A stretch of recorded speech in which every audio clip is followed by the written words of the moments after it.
इतिहास का सबसे बड़ा हादसा हुआ जो इतिहास के पन्नों पर लिखा जाएगा।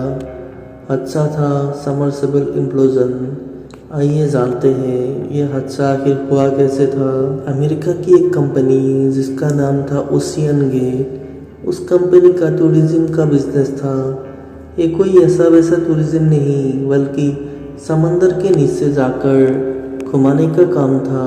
ओशियन गेट की सीईओ स्टॉकटन रोज को एक ख्याल आया कि वो ऐसा एक सबमर्सिबल बनाएगा जिससे वो लोगों को टाइटैनिक की मलबा दिखाएगा पानी में ले जाकर, और उसने बना भी लिया जिसका नाम दिया टाइटन सबमर्सिबल। आप लोगों को लग रहा होगा कि सबमर्सिबल क्या है।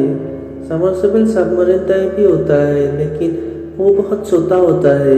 इस पर सिर्फ 5 लोग बैठकर जा सकता है। ये कार्बन फाइबर से बना हुआ है। मजबूती तो है क्योंकि पानी के नीचे पानी का प्रेशर बहुत ज़्यादा होता है, इसलिए मजबूती तो है, लेकिन फैसिलिटीज कुछ भी नहीं था। 96 आवर का ऑक्सीजन और 8 घंटे का फ्यूल था।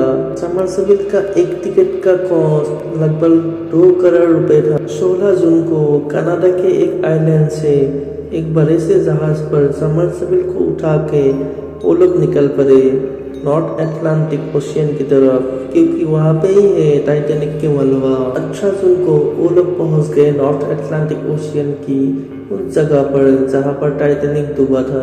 मलबा जहाँ पर है उस जगह की गहराई था 13,000 फीट। वहाँ पर पानी का प्रेशर बहुत ज़्यादा होता है। 18 जून की सुबह 9:30 बजे बड़े जहाज से सबमर्सिबल को पानी में उतारा गया।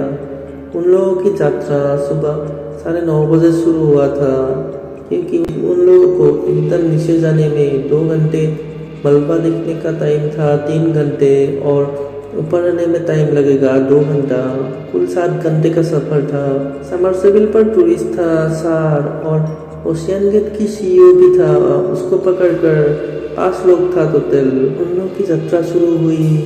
सब कुछ ठीक चल रहा था। सबमर्सिबल को ऊपर जो बड़े जहाज था उससे कमान मिलता था और वो उस कमान को फॉलो कर कर नीचे जाता था। हर 15 मिनट बाद सबमर्सिबल को ऊपर जो जहाज था उसे सिग्नल भेजता था कि हम ठीक है, नीचे जा रहा है।